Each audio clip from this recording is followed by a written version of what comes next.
Mission 2036 या आमच्या कार्यक्रमामध्ये विविध खेळातील खेळाडूंना आपल्यासमोर आम्ही सादर करीत आहोत. आणि सध्या महाराष्ट्र स्टेट गव्हर्नमेंटमध्ये काम करत आहे. तर सर तुमचं पहिलं स्वागत आहे आमच्या प्लॅटफॉर्मवर. सर तुमची एक प्रेक्षकांना एक ओळख करून द्या. तुम्ही आत्तापर्यंत किती खो खोमध्ये खेळलेला आहात याबद्दल एक छोटीशी ओळख करून प्रेक्षकांना द्या. नमस्कार.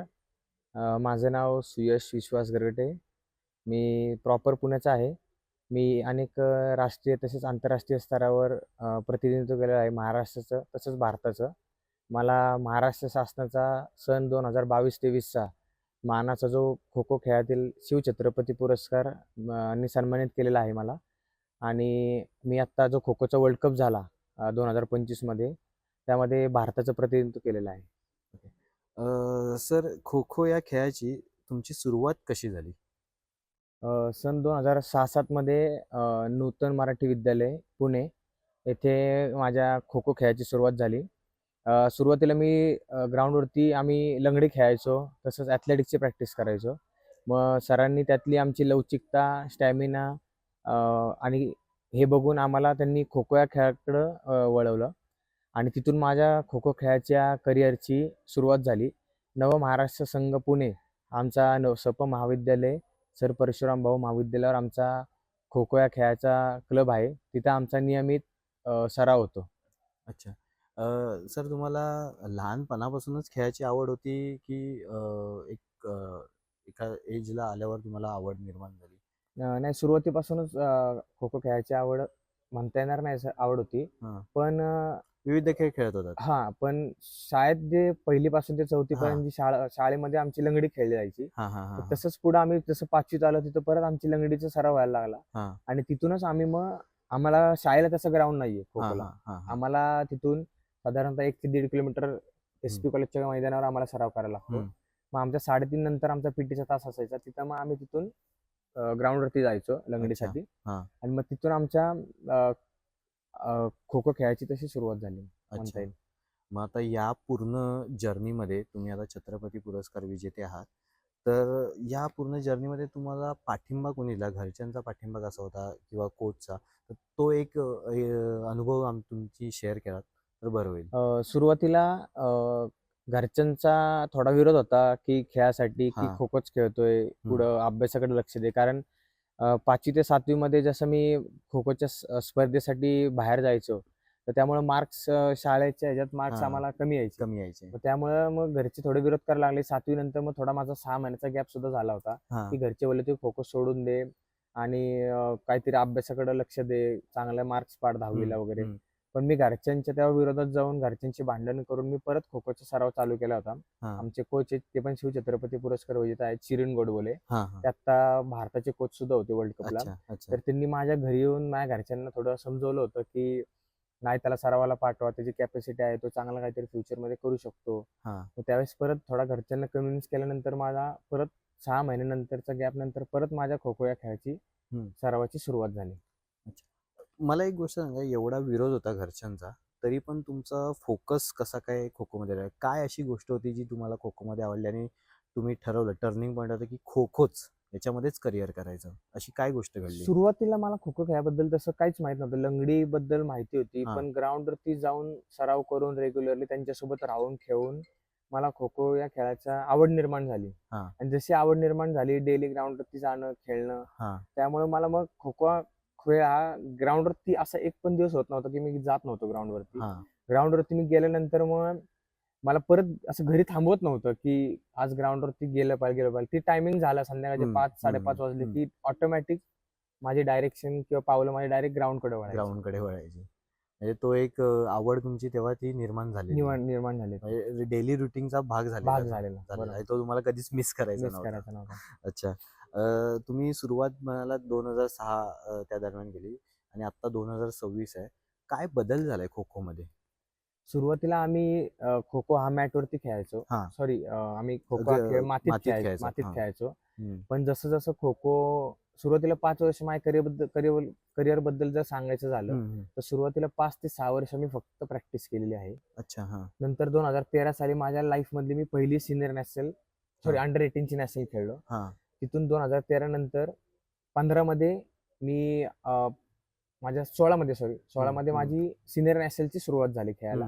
16 पासून मी आज ताग्यात 8 ते 9 सिनियर नॅशनल महाराष्ट्राचं प्रतिनिधित्व केलेलं आहे. बापरे. 2017 मध्ये India versus Nepal test series झाली होती, तिथं मी भारताचं प्रतिनिधित्व केलेलं आहे. अच्छा. 2018 मध्ये पण इंडो वर्सेस नेपाळ हा. टेस्ट सिरीज झाली होती, तिथे मी भारताचं प्रतिनिधित्व केलेलं आहे.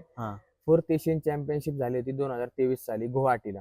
तिथं मी भारताचं प्रतिनिधित्व करून सुवर्ण पदक आहे मला. अच्छा. आणि 2025 मध्ये जो वर्ल्ड कप झाला, हा. त्या वर्ल्ड कप मध्ये पण मी भारतीय संघाचा एक खेळाडू म्हणून प्रतिनिधित्व केलेलं आहे. आणि तसेच सन 2022-23 चा मला शिवछत्रपती पुरस्कार आणि सन 2024 चा भारतातलं सर्वोत्कृष्ट खेळाडू म्हणून एकलव्य पुरस्कार जो खो खो फेडरेशन ऑफ इंडियाकडनं दिला जातो, त्या पुरस्काराने मला सन्मानित केलेला आहे. अच्छा. तसेच आपल्या महाराष्ट्राचा राजे संभाजी पुरस्कार जो असतो तो पण मला मिळालेला आहे. ओके. म्हणजे हे एवढे पुरस्कार खो खो मध्ये आहेत. हो. आता तुम्हाला एवढे पुरस्कार मिळाले, तर तो एक अनुभव शेअर करा. तुम्ही ही अचीवमेंट कशी काय मिळवलीत आणि काय अनुभव होता? म्हणजे पुरस्कार मिळाल्यानंतर एक चेंज होतो लाईफमध्ये, तर तो चेंज काय झाला आणि तो अनुभव काय होता? तुम्ही एवढे कॉम्पिटिशन खेळलात, त्यामुळे तुमच्या स्वतःच्या लाईफमध्ये काय बदल झाला?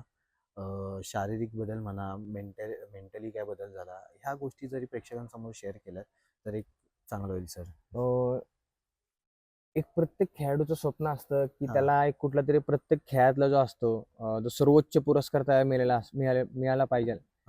कारण त्यांनी एवढं वर्ष सातत्याने सराव केलेला असतो, अनेक वर्ष त्यांनी त्या गोष्टीसाठी मेहनत घेतलेली असते.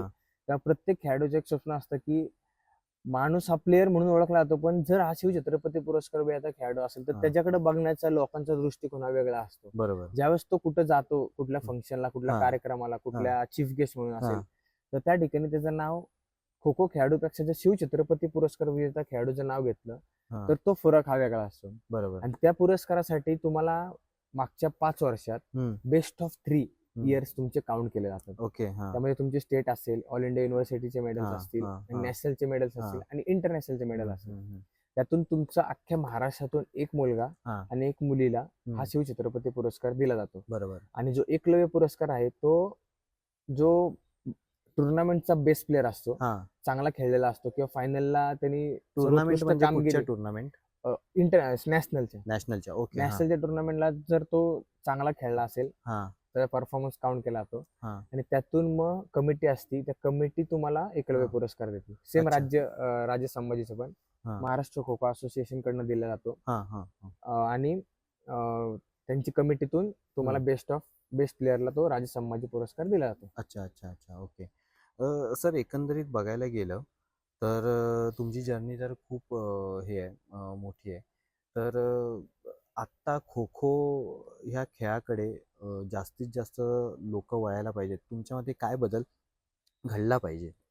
आता सध्या आमची अल्टिमेट खो खो लीग झाली, सीझन 1 झाला, सीझन 2 झाला. त्यामुळे खो खो कडे बघण्याचा लोकांचा दृष्टिकोन हा वेगळा झालेला आहे. एक प्रोफेशनल गेम झालेला आहे आपला, तसं म्हणता येईल. कारण जो वर्ल्ड कप झाला, वर्ल्ड कपला जो इव्हेंट त्यांनी केला तो खूप एकदम भारी केला इव्हेंट. त्यामुळे लोकांचं अट्रॅक्टिव्हनेस खो खो कडे वाढली की लोकांना फ्युचर खो खो मध्ये दिसायला लागलं. अच्छा. आणि तुम्ही जर महाराष्ट्र किंवा इंडियातल्या सगळ्यात जर गेम वाईज जर बघितलं तर सगळ्यात जास्त जॉब ची ऑपॉर्च्युनिटी देणारा गेम हा एकमेव खो खो आहे. अराउंड ऑल ओव्हर इंडिया बघितलं तर 3,500 मुलांना खो खोने जॉब दिलेले आहेत. बापरे. आणि आता पण महाराष्ट्र शासनाने आम्हाला 38 लोकांना थेट नियुक्तीचा क्लास 1, क्लास 2, क्लास 3 आणि क्लास 4 चे जॉब महाराष्ट्र शासनाने दिलेले आहेत. त्यामध्ये मी नाव घेऊ शकतो, आपले अजितदादा, स्वर्गीय अजितदादा पवार साहेब आहेत. त्यांच्यामुळे आज आम्ही इथे आहे.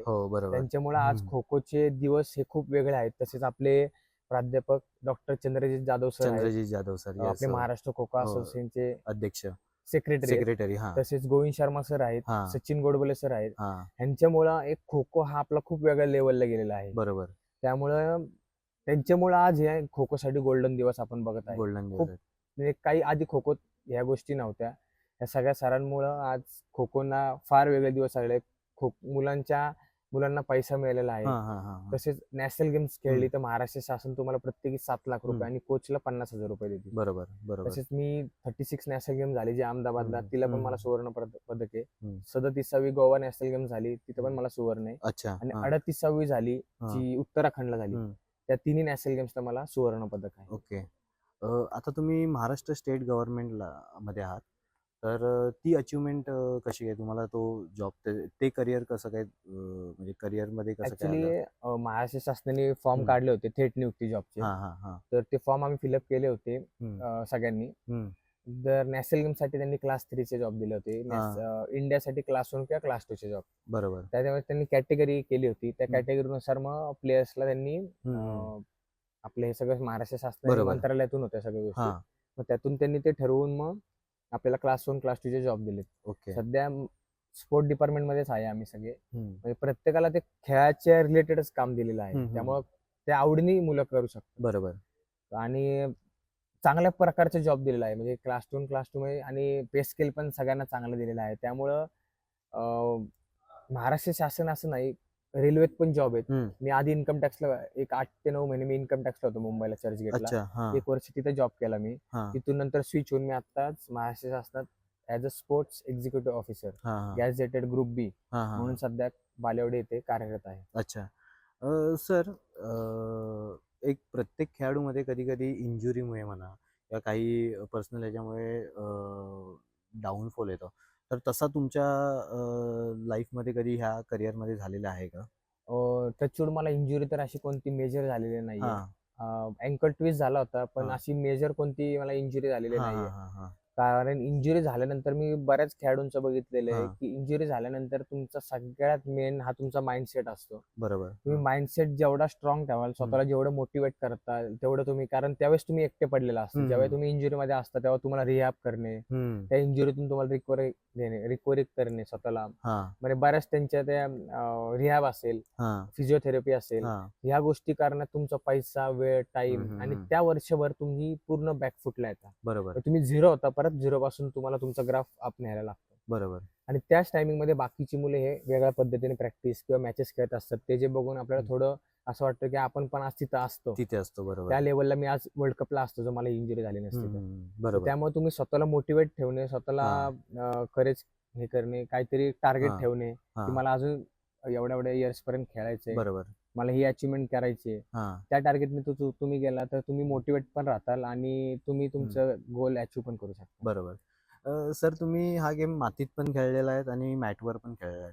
तर मग आता हे नवीन टेक्निक्स आलेले आहेत, तर त्याच्याबद्दल काय मत आहे? म्हणजे कारण जास्त करून आपण मातीत खेळणाऱ्या लोकांनाच जास्त बघितलेलं आहे. बरोबर. तर त्याचा काय फरक पडतो का ह्या सगळ्या गोष्टींचा?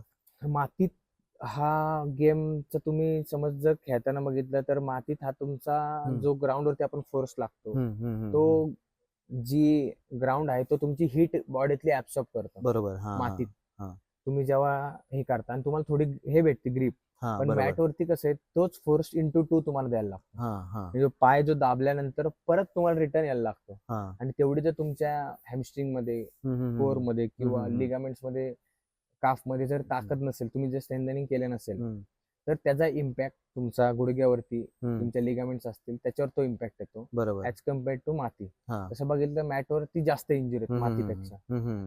तो फोर्स जास्त लावायला लागतो आणि अँकल ट्विस्ट झाला किंवा नीच्या थोडा इंजुरी मॅटवरती आहेत. हां हां हां. आणि लीगला तुम्ही बघितलं तर लीगला वजीर असतो, कारण तुमच्या मुवमेंट कशा होत असतात. वजीर हां, म्हणजे वजीर. कोणत्या डायरेक्शनला हे करू कोणत्याही शकतो. डायरेक्शनला जाऊ आणि शकतो. पॉवर प्लेला अजून एक वजीर ऍड होतो आणि तो गेम 9च्या ऐवजी 8च्या ऐवजी 7 झालेला आहे. हां. त्यामुळं अजून इम्पॅक्ट म्हणजे नुसती धावपळ झालेली आहे गेम मध्ये. अच्छा. तुमच्या अच्छा. मागं वजीर लागतात, इकडून तिकडं तुम्हाला पळायला लागतं, तुमच्या मुवमेंट्स वेळा वाकड्या होतात. हां. त्यामुळे थोडं इंजुरीचं प्रमाण आहे. आणि इंजुरीचं व्यवस्थित प्रमाण तुम्ही आहे. तुमचा डाएट पण केला पाहिजे, हां. तुमचा स्ट्रेचिंग असेल, तुमची हम्म. वर्कआउटच्या आधी किंवा मॅचच्या आधी हां. मसल ऍक्टिव्हेशन म्हणतो आपण, हां, हां. मोबिलिटी असेल हां.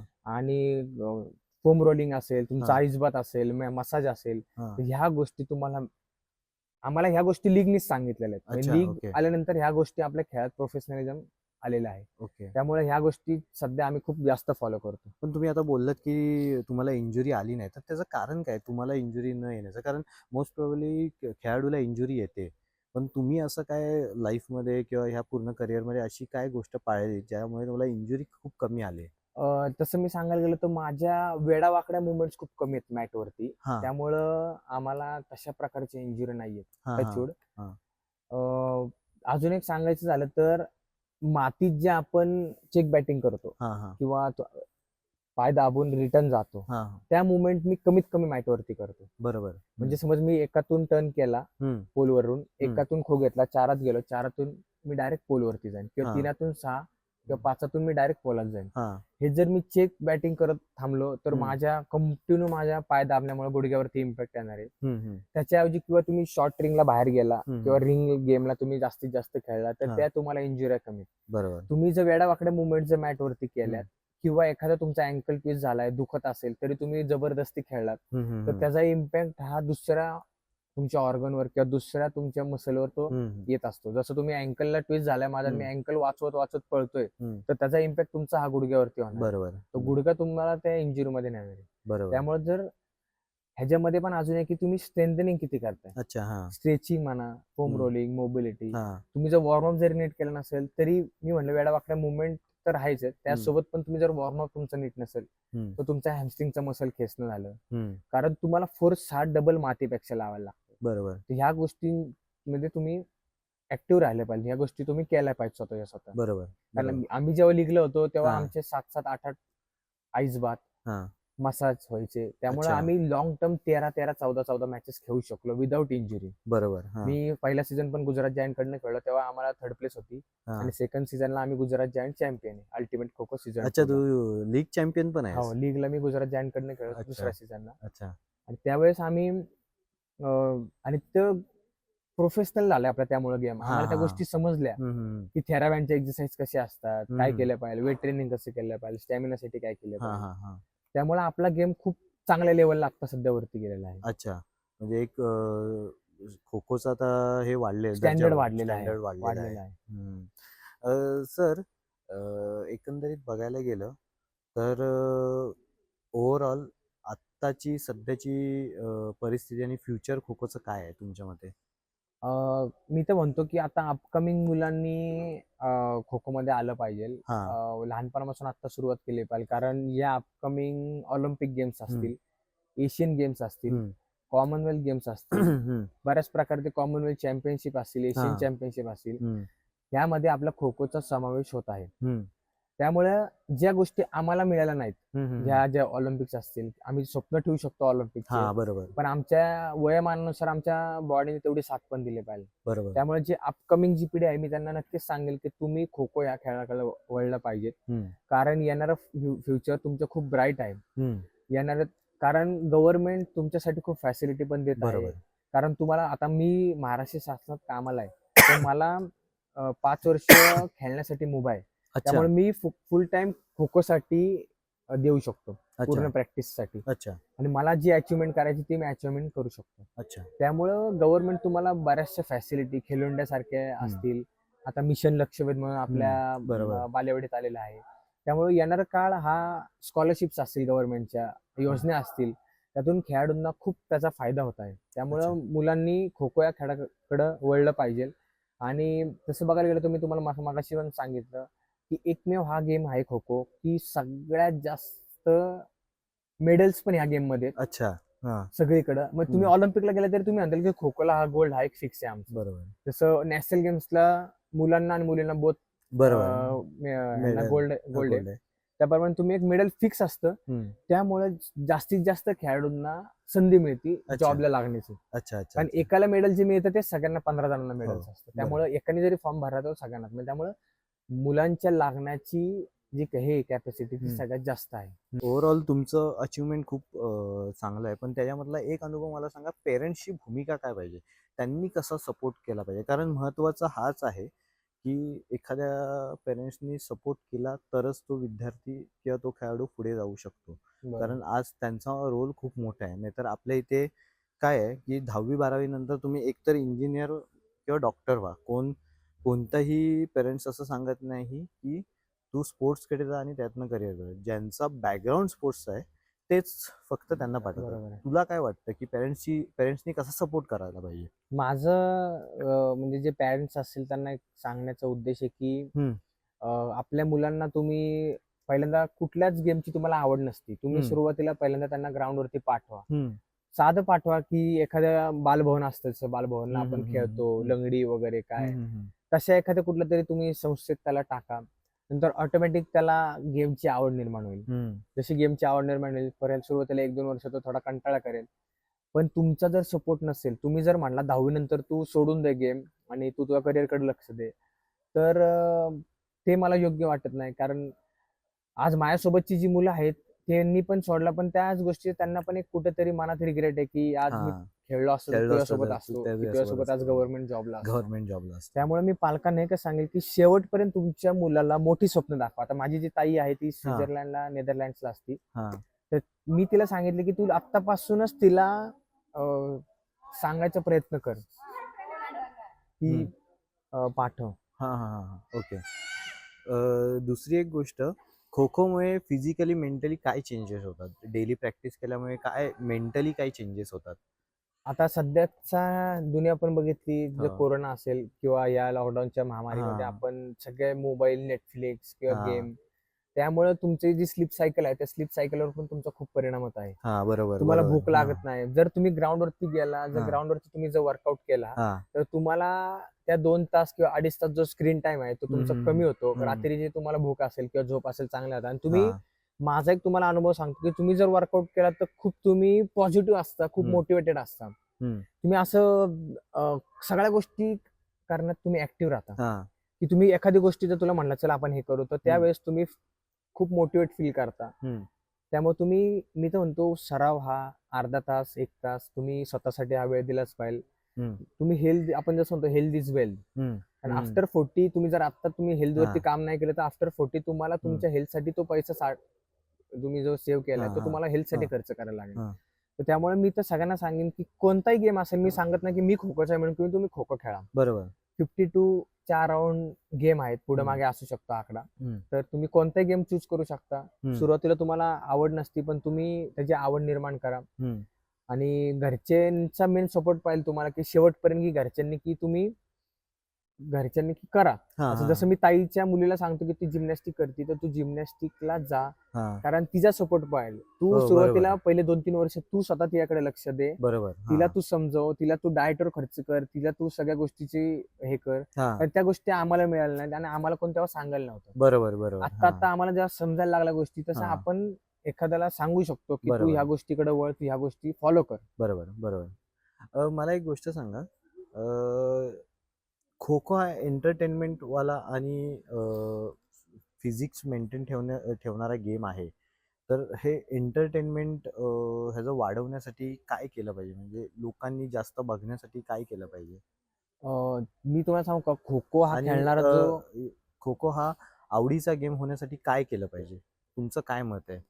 मी खो खो बद्दल जर तुम्हाला सांगायचं झालं तर खो खो हा असा गेम आहे की खो खो खेळाडू हा सगळ्या खेळांचा बेसिक गेम आहे. अच्छा. की ज्यामध्ये तुम्हाला ॲजिलिटी लागते, स्टॅमिना लागतो, स्ट्रेंथ लागते, तुम्हाला फ्लेक्झिबिलिटी लागते. ह्या सगळ्या गोष्टींचा बेस असलेला खो खो हा गेम आहे. बरोबर. तुमच्या वेड्यावाकड्या मुवमेंट्स आहेत, तुम्हाला पोल डाईव्ह आहे, तुम्हाला डाईव्ह मारायचे आहेत, तुम्हाला क्विक खो द्यायचे आहे, तुम्हाला डायरेक्शन चेंज करायची आहे. तर या सगळ्या गेम असल्यामुळं तुम्हाला असं वन डायरेक्शन धावायचं नाही. तुम्ही जर 100ला असताल तर तुम्ही 100वरून परत युटर्न घेऊन लगेच तुम्ही 0तून परत तुम्हाला रिटर्न व्हायचं. एक्झॅक्टली. त्यामुळे ह्या गेमला पॉवर पण खूप लागते तुम्हाला.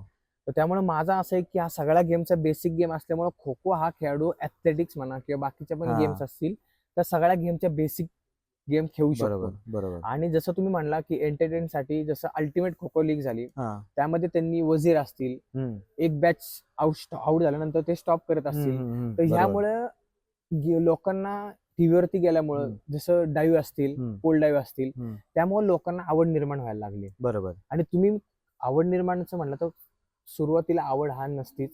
तुम्ही जसं खेळत जाता, एक एक अचिव्हमेंट तुमची होत जाती, तशी तुमची ऑटोमॅटिक आवड निर्माण होत जाते. बरोबर.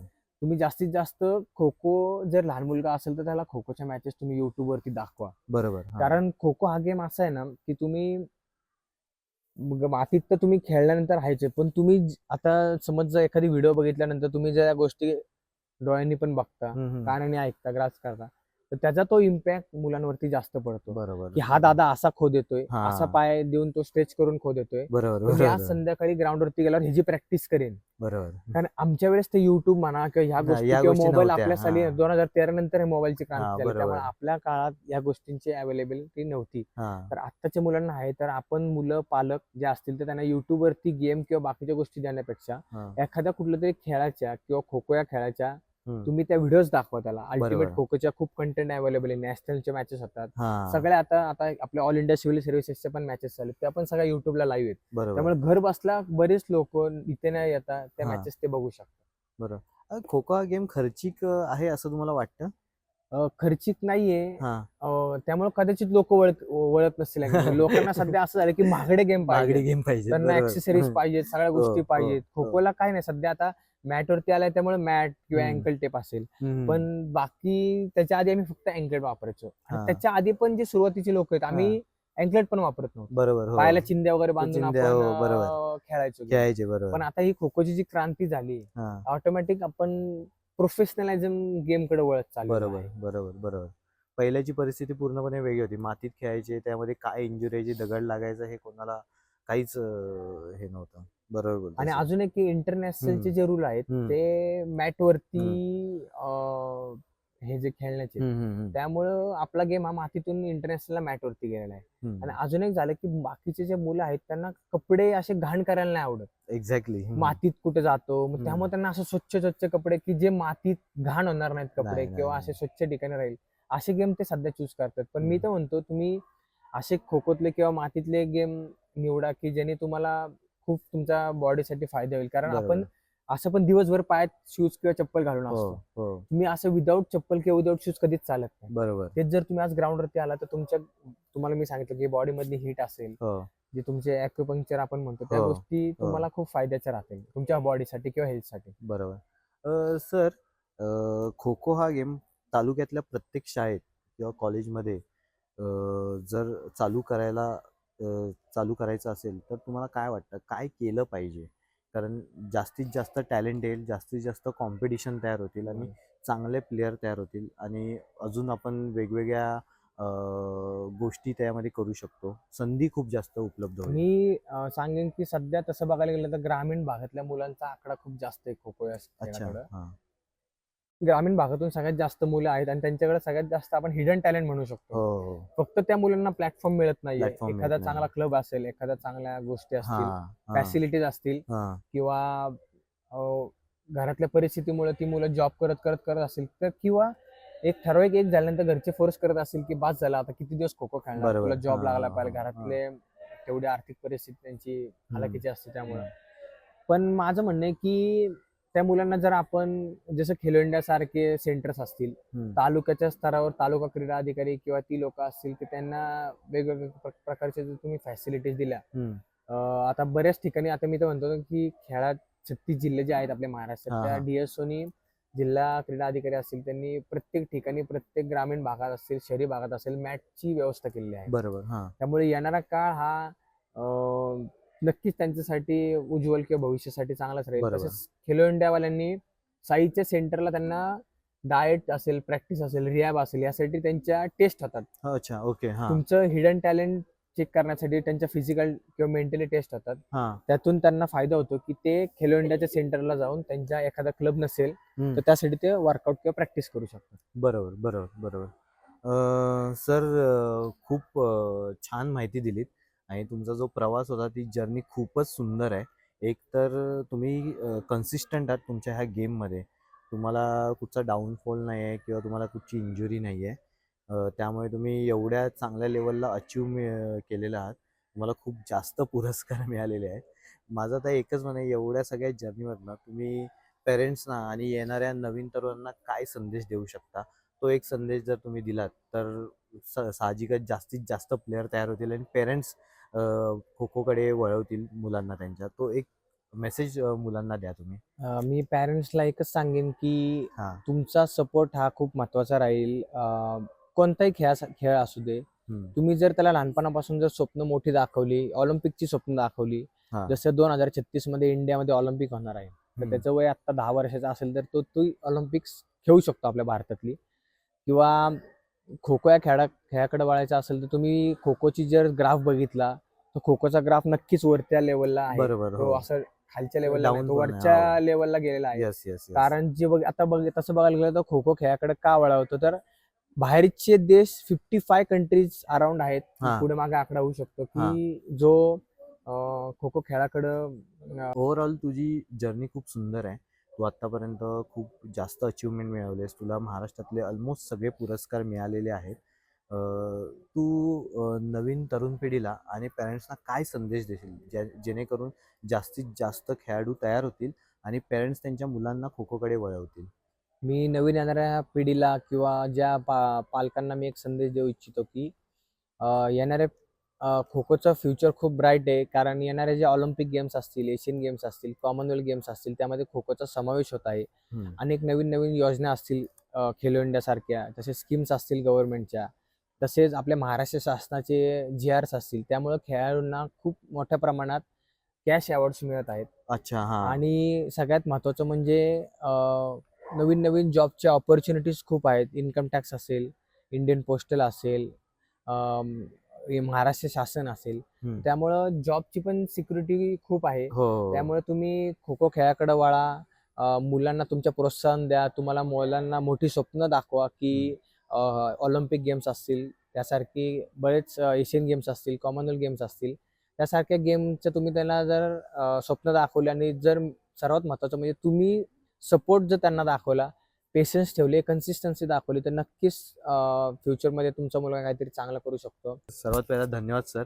तुम्ही टाउन सोल या प्लॅटफॉर्मवर आलात आणि तुमची जर्नी लोकांना सांगितली. तुमच्या जर्नी ऐकून जास्तीत जास्त प्लेयर महाराष्ट्रात तयार होईल अशी आमची इच्छा आहे आणि आपण त्यासाठी प्रयत्न करू. त्यासाठी धन्यवाद. थँक्यू. मी पण बोलतो की मला आज टाउन सोल प्लॅटफॉर्मवर आज सरांनी मला इन्व्हाइट केलं आणि माझी जी जर्नी आहे, असे खूप कमी आहेत पॉडकास्ट होतात की हां. जे खो खो खेळायचे की बोलायची तुमच्यासारखे संधी. टाउन हो. सोलचे जे प्लॅटफॉर्म्स असतील त्यांनी खो खो खेळाचा प्रचार आणि प्रसार होऊ शकतो. हो, बरोबर. तर त्यांनी मला आज इथे बोलवलं आणि बोलण्याची संधी दिली, त्याबद्दल मी टाउन सोल प्लॅटफॉर्मच्या सर्व टीमचं मी आभारी आहे. खूप खूप. मिशन 2036 या आमच्या कार्यक्रमामध्ये विविध खेळातील खेळाडूंना आपल्यासमोर आम्ही सादर करीत आहोत.